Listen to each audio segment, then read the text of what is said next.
ಅದಾದ್ಮೇಲಿಂದ ನೀವು ಅಬ್ಸರ್ವ್ ಮಾಡಿ Shardul ಠಾಕೂರ್ನ 38th over introduce ಮಾಡ್ತಾರೆ. ಯಾಕೆ 11 ಇಟ್ಕೊಂಡಿದ್ದೀರಾ ಇವ್ರನ್ನ ಅಂತ ಅರ್ಥ ಮಾಡ್ಕೊಳ್ಬೇಕು ನೀವು. ಯಾಕೆ ಗೊತ್ತಾ, ಬ್ಯಾಟಿಂಗ್ ಮೇಲ್ಗಡೆ ಕಳ್ಸಲ್ಲ, ಇವ್ರು ಡೆಫಿನೆಟ್ ಆಗಿ ರನ್ ಹೊಡಿತಾರೆ 30 ರನ್ ಅಂತ ಹೇಳಕ್ಕಾಗಲ್ಲ. ಬ್ಯಾಟಿಂಗ್ ಕೂಡ ಆಡ್ತಾರೆ ಅಂತ ಆಡಿಸ್ತಾ ಇರೋದು. ಪ್ರಮುಖವಾಗಿ ಇವ್ರು ಫಾಸ್ಟ್ ಬೌಲರ್.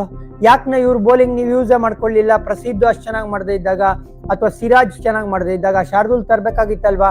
ಈ ಬಾಲ್ ಮೂವ್ ಆಗ್ತಾ ಇದೆ ಫಾಸ್ಟ್ ಬೌಲರ್ಸ್ಗೆ ಅಂತ ಹೇಳಿದಾಗ ಕಾನ್ಫಿಡೆನ್ಸ್ ಇಲ್ಲ ಅಂತ ಹೇಳಿದ್ರೆ 11 ಯಾಕೆ ಆಡಿಸ್ತಾ ಇದ್ದೀರಾ ಇವ್ರನ್ನ ಅಂತ ಒಂದು ಪ್ರಶ್ನೆ ಬರುತ್ತೆ.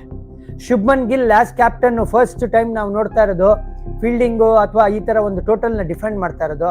ಕ್ರೆಡಿಟ್ ಕೊಡಬೇಕು, ಇವ್ರ ಬೌಲಿಂಗ್ ಚೇಂಜಸ್ ಚೆನ್ನಾಗೇ ಇತ್ತು. ಅಂದ್ರೆ ಎಸ್ಪೆಷಲಿ ಯಾವ ತರ ಜಸ್ಪ್ರೀತ್ ಬುಮ್ರಾನ ಇನ್ನೊಂದು 10 ನಿಮಿಷ ಇದೆ ಅನ್ನುವಾಗ ಇಂಟ್ರೊಡ್ಯೂಸ್ ಮಾಡಿದ್ದು.